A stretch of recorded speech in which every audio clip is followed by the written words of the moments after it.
Hello, welcome. Thank you for your interest in our activation grant at ShareNet International. My name is Amindong, and I'm working as a knowledge management expert at ShareNet International and leading mainly the project on the activation grants.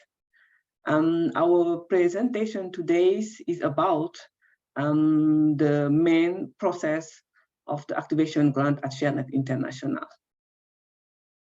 Do you want to apply for a grant for our upcoming cycle? Please watch this video till the end and you will get all the information you need to write a good proposal and apply it smoothly for an activation grant for the cycle 2024.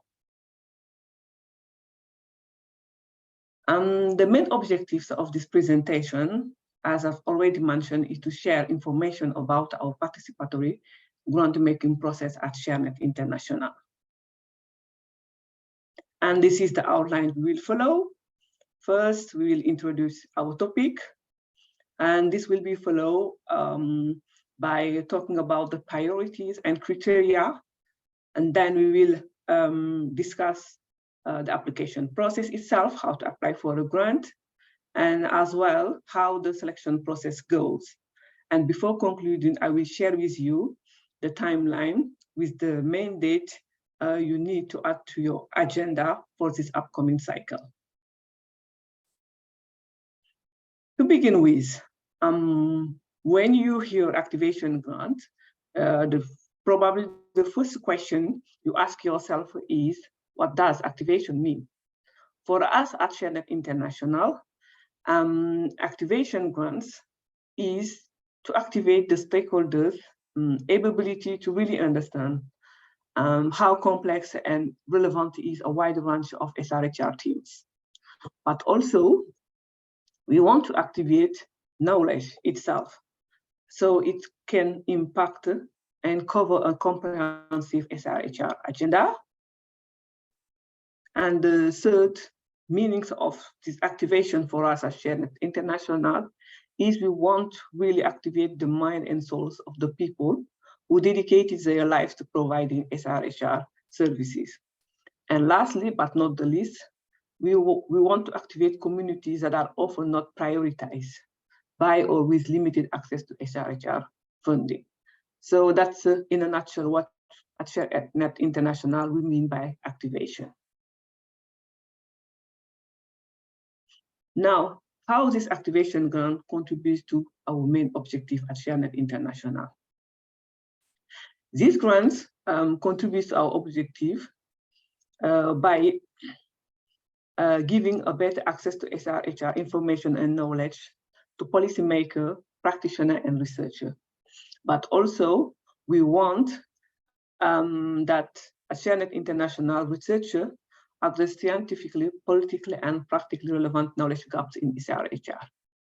But with these grants, we want to contribute to this objective of ShareNet International of making learning to be actual and effective and take place in countries among policymakers, practitioners, and researchers.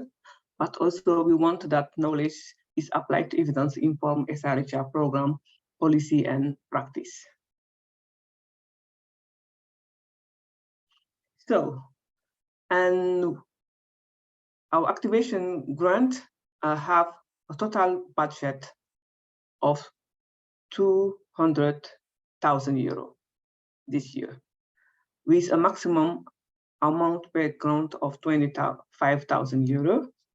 And this amount allows us to make more than 8 grants per year around January. So this is the funding available for this activation grant at ShareNet International. Now let's see how this funding is distributed based the type of grants. At ShareNet International, for our activation grant, we have 3 types of grants. The type 1 is the Knowledge Collaboration Grant. And this is an annual grant up to 25,000 euro. This grant allows the organization to contribute to creating knowledge product for improving policy and practice in SRHRs.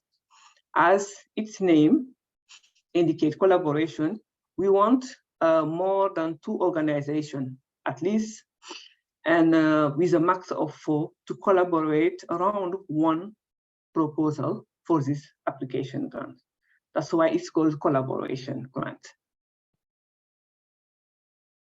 And the type 2 activation grant is a knowledge translation one. And this grant is annual one as well, up to 10,000 euro. And for this type 2, this is one organization that creates knowledge product for improving policy and practice in SRHR. So what difference is this type 2 to the type 1? As I have just mentioned, the type 1, you have at least 2 organizations with a max of 4 collaborating in a project. And for this knowledge translation grants, it's one organization that apply for this grants.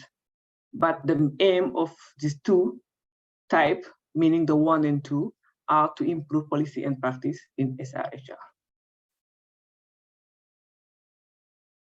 And the third type of grant is the knowledge generation one, which is as well an annual grant up to 7.5 thousand euro per year. And it contributes, as its name indicates, to funding, research, and documentation of practices in SRHR. So its main aim is to fill knowledge gaps in the field of SRHR. So, after having introduced our topic and explaining a bit what we mean by activation grant, how it contributes to the shared international objective, and talked about our budget we have this year, 200,000 euro, and then the different type of grants we offer. Now let us move and see the priorities and criteria for these activation grants. So note that for the activation grant at ShareNet International, there are no priorities area for this score, because it's a question that most our applicants ask, are there priorities? No, there are not priorities for this score. Any SRHR area can be funded if it demonstrates to be relevant for the ShareNet International members. And we encourage all the applicants to be creative, since we know the competition for this grant is very fierce. However, we don't have priority, but we have criteria for this activation grant. And the first criteria to apply for an activation grant at ShareNet International is to be an official member of our network. And this is not being a member, but for at least 1 month from the submission date for the activation grant. Because we have noticed that there is a lot of membership submission around the grants, and sometimes time doesn't allow us to approve all these requests on time. That's the reason why this year, to be eligible for this cycle, you need to be a member of ShareNet for at least 1 month. So apply on time. Then the second criteria is you should be registered as a company or a one-person organization with a bank account. It's mandatory for all the lead applicants. When I mention mandatory for all the lead applicants, it means, for example, in the case of the type 1 grants, the collaboration one, only the lead applicant is requested to be registered as a company. For example, individuals might partner with this organization in a collaboration grant. Okay, and then the next criteria is that all applicants must be committed to the principle of self-leadership. And participation, and or demonstrate meaningful engagement with marginalized and oppressed groups. At ShareNet International, we want no one left behind. So it's important for us that all the applicants to be committed to this principle I've just mentioned. And another criteria for the grant application is that all applicants should be committed to the participatory grant making approach we are using at ShareNet International. We'll talk more about it in the presentation. This is an approach that we're using, and we want the decision making to be shifted to our applicant, our members. So not only ShareNet International making the decision at the secretariat level. So we want all our applicants to participate in all steps of the process of the upcoming cycle and be committed to this. And after this criteria, we have another one, which is that the proposed knowledge product can be developed within the 9 months time frame, with the final product ready for delivery by October 31st, 2024. And the last but not the least is that all applicants will have to pass the due diligence procedure before awarding the grant. This means that after the selection of the grantees, they will have to pass due diligence. And if they don't pass this due diligence, the grant can't be awarded. So that's something very important to bear in mind. So I have mentioned lead applicant when talking about this eligibility criteria. You might probably ask yourself, what is the role of this lead applicant? So when the lead applicant is the organization applying for the grant, and for the translation and the generation grant and the collaboration grant. So for the collaboration grant, others organization or individual are considered as partner applicant.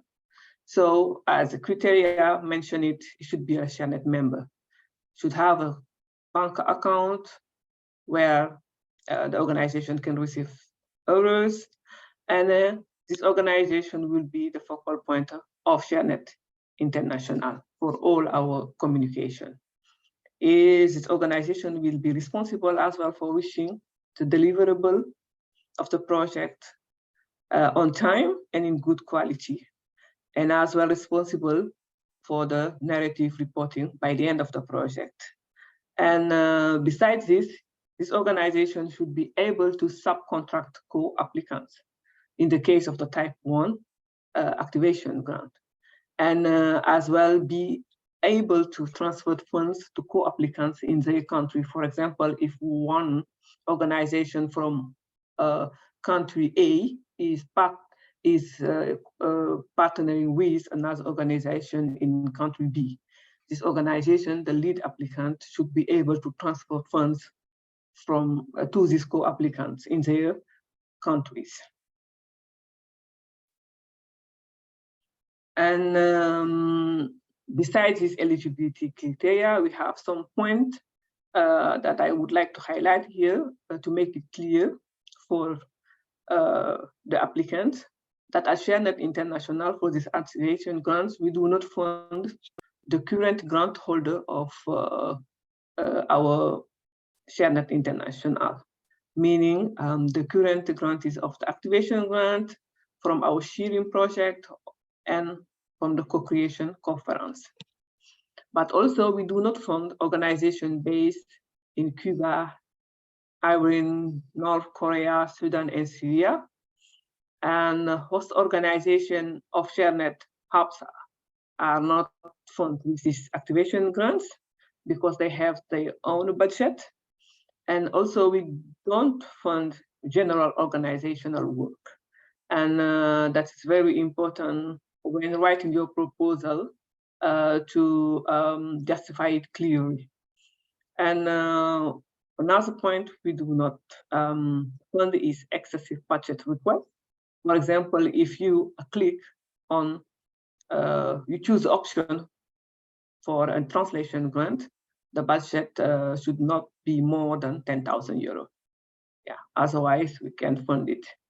But also, while writing your proposal, filling out the application form, we have a limited word count of 2,000, and so this should be not more than that. Otherwise, the project won't be funded. But also, we have a grant committee, which is the will make the final decision for this activation grant. All the representatives of this committee cannot apply for an activation grant. So these are very important points to really take into account when applying for our grants. Okay, so now after talking about the priorities and the criteria, what are the criteria to be eligible for this activation grant, and emphasizing on what we don't fund is very important. Let us now move to the application process. Now, when you want to apply, yeah, of course, you ask yourself how to apply for a grant. And know that application can only be submitted through the ShareNet digital platform. And to upload your application form, you need to register to the platform first. For that, you can do it via this link you can see on the slide. And if your registration is not accepted within the 24 hours, please let us know so we can look for a specific registration. Make sure you register in time. I have already mentioned it, and register, be a member at least for 1 month if you want to apply for this upcoming cycle. So if you have problems while submitting your application via the ShareNet digital platform, you can contact myself or my colleague, Willian, our digital coordinator. Email address you can see on the slide.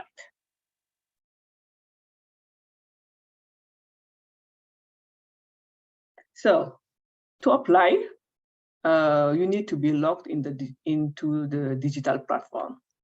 And there you can find the direct links to the application form in different languages, including English, Spain, Arabic, and French.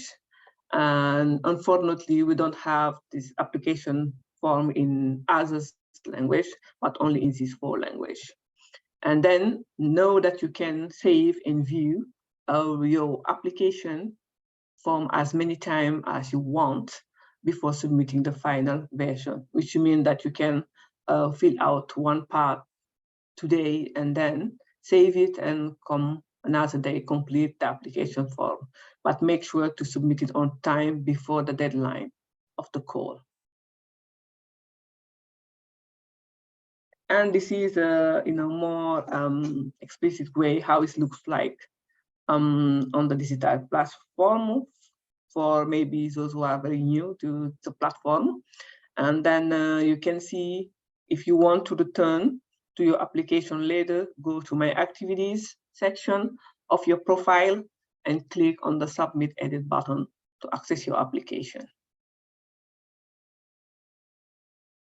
Okay, so still in the application process, I've seen how to apply for a grant. It's clear. It's only possible via the digital platform.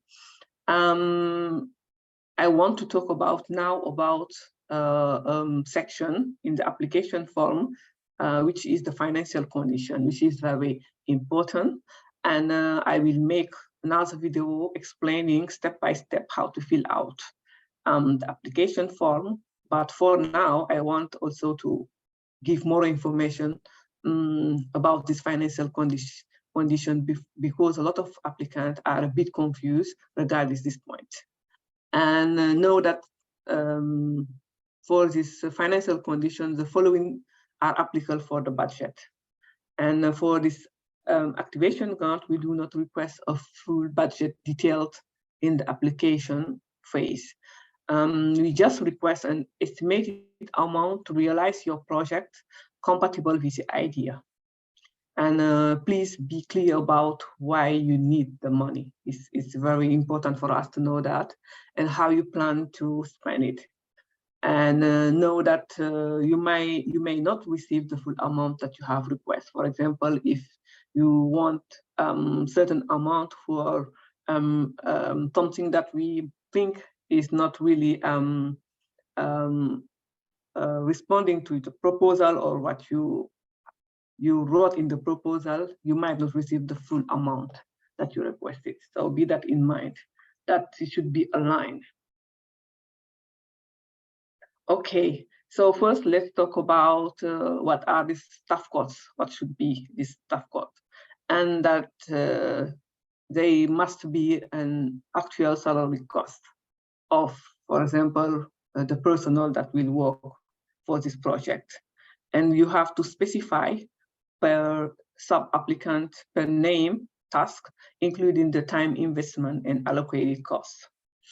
And the second point is that the budget or costs are in euros, so not written in other type of money. And then it includes local task, and the VAT is not deductible. But also it includes exchange rate differences if it's applicable. It's a cost efficient for the best value for money, and then it's specified per sub-applicant, per budget line, and per specific cost.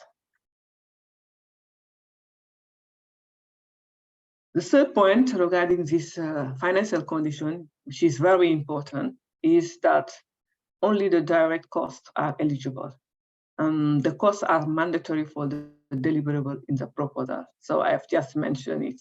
You want to create, for example, a report, or it's a video, or whatever, is very important that the cost to be really linked to that knowledge product. Or for example, we do not fund, as I mentioned it, a general organizational work, and we have seen these examples where people are asking funding for buying, for example, some digital materials like computers and many kind of stuff that are not really related to the final deliverable of the proposal. So when these are in the budget, that could be a reason why we can reject it. So bear that into mind. And also that margin is not allowed. And other point for this financial condition is that, as I just mentioned, we will assess the budget for the eligibility of the costs. We will have a look at it and see if these costs are mandatory for deliverable. So non-eligible costs will be deducted from the grant amount. For example, if you request to buy a computer or whatever, and it's not really mandatory for the deliverable, we can deduct it from the grant amount. And before doing that, the lead applicant will be informed about this deduction, and we'll give them I would say, 5 working days to make it case about eligibility of projected costs. This will be assessed within 5 working days after submission by the lead applicant. So it's very important to take this point into account while making the budget of your project. And then another point to discuss about this financial condition is the advance and final payment of the grant, which are very often questions that applicants ask us. So know that for this grant activation grant, 80% of the grant amount will be advanced to the lead applicant in 2 installments, and the 20% will be transferred to the lead applicant upon approval of the final narrative report by the end of the project. And then I've already mentioned this, the lead applicant is responsible for the distribution of the advance and final payment to the sub-applicant. And this is mainly in the case of the collaboration. It's mandatory to file the report if you are awarded a collaboration grant, meaning 25,000 euro.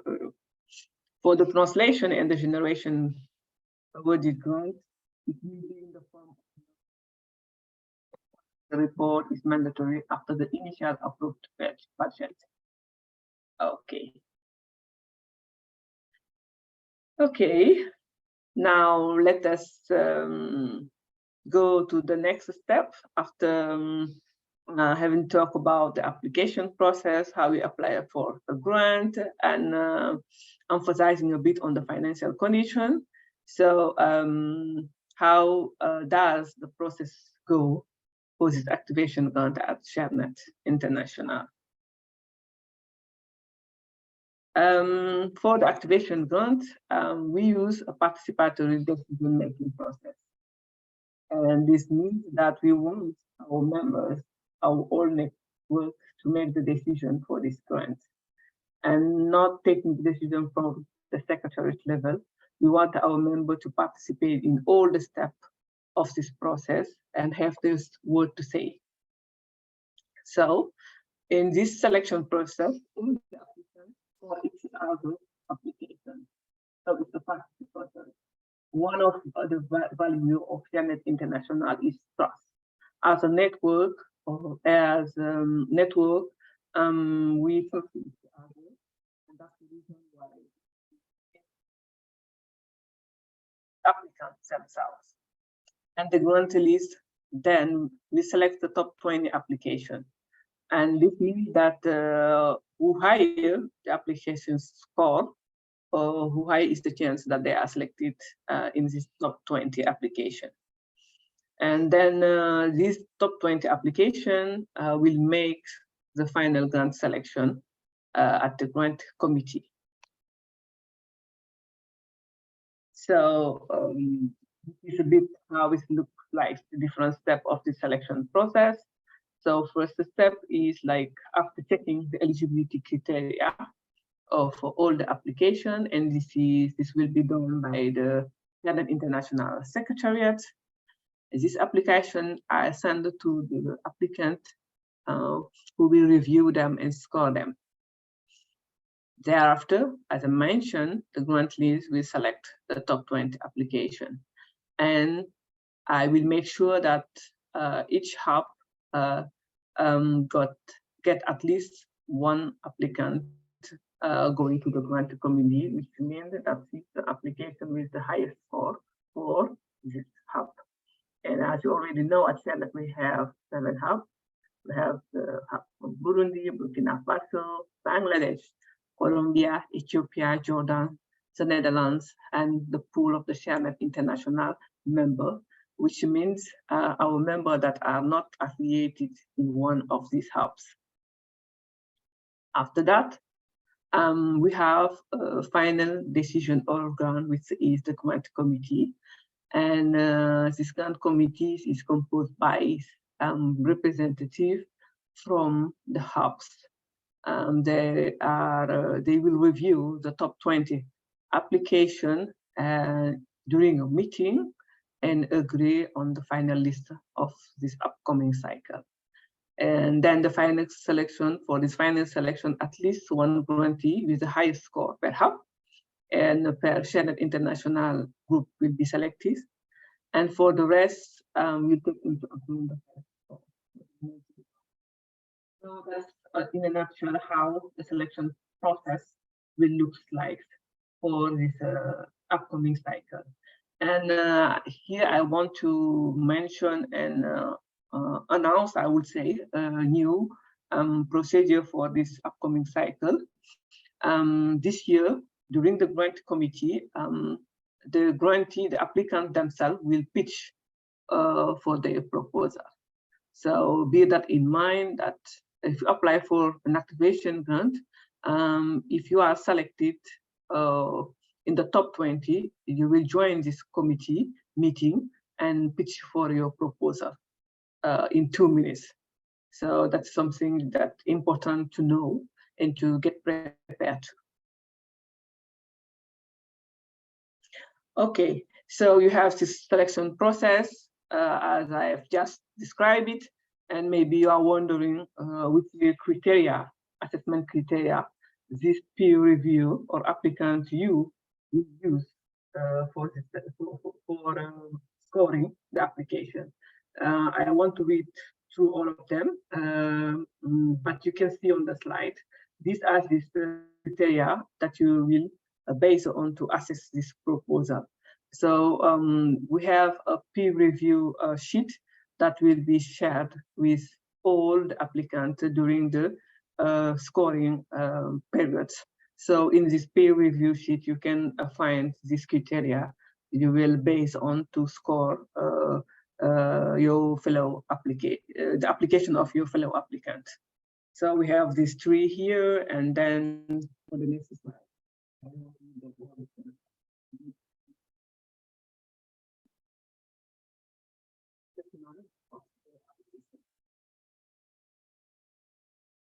All the requirements regarding the selection process is that our decisions will also consider that project be spread across teams, type of activities, and countries or geographical areas, which means that during this grant committee meeting, the representative will take that into account.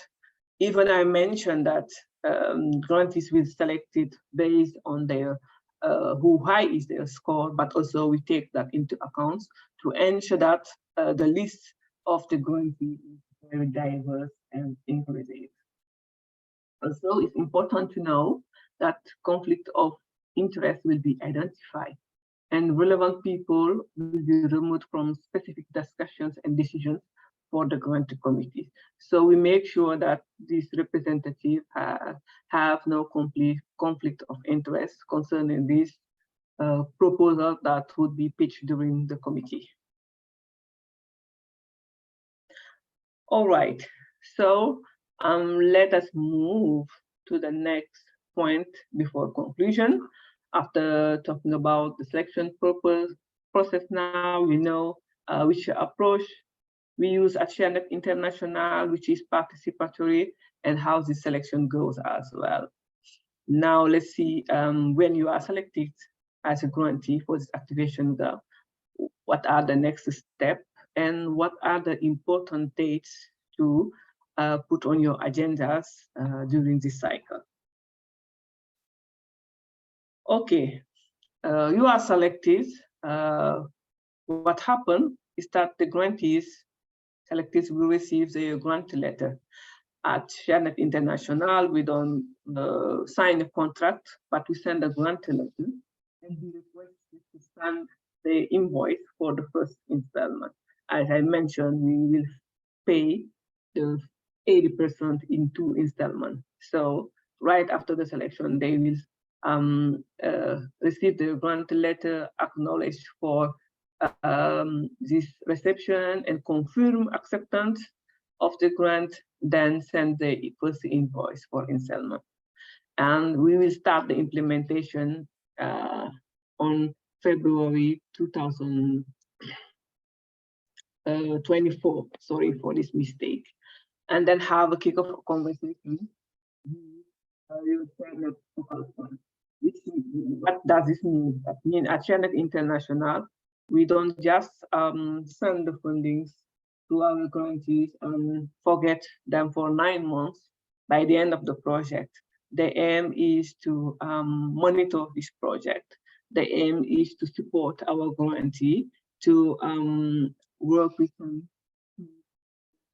time and support them if they have any issue during implementing their project.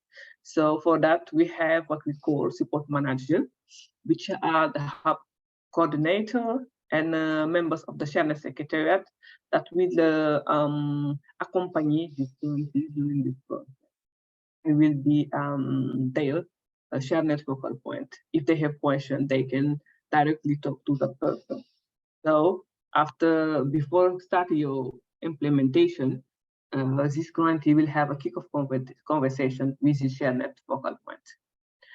Okay, then after the implementation, by the end of the project, the draft knowledge product are shared with ShareNet International. And upon approval of the content by the support manager and myself as grant lead, the logo will be included. And then the grantee will share the narrative report with reflecting the process. And for this narrative report, a template will be provided. And know that the final knowledge product will be shared on the digital platform. And also, if you have any photos on other products, they need to be shared and with a high level resolution. All right, so this will be the next step after your selection. Now let's see the main important date you have to put on your agenda for this upcoming cycle. So as you know, the call will be open 3rd October with the application, the grant call for the application. And then the week after, on the 10th of October, I invite you all to join our online RISE show. And it's a very important day because this recorded video provides you with a lot of information about the activation grant. So it's good for you to have the opportunity to answer questions, to ask a question about this video recording, and that will be done during the online RISE show. And after answering your question, we will provide you with tips on how to write a good proposal and prepare you better how to fill out the sheet, the online, the application form sheet. Okay, and then good to know that the call will be closed on the 31st of October at noon CET time, so be that in mind. Add it to your plan accordingly, wherever you are in the world, at the CET time. Okay, and then the 7th of October, we'll have the training of the peer review. That means the training of the whole applicant. And it's highly recommended to attend this meeting because during the meeting, we'll explain you how you score the applications. And if you want to be eligible or selected, you need to score the 2 applications that will be shared. It's mandatory. Okay, and then after the scoring of the activation, and the 14th of October, we will let know eligible or not eligible applicants. They will be informed. And after the grant committee on the 12th of December, on the 14th, we will inform the selected and not selected applicants. So, and then request the selected applicants, grantees to provide information about their due diligence and the complete budget of their project. Okay. After this, in January, February 2020, the grant will be made, followed by the first payment. And then between February and October 2024 is the implementation time.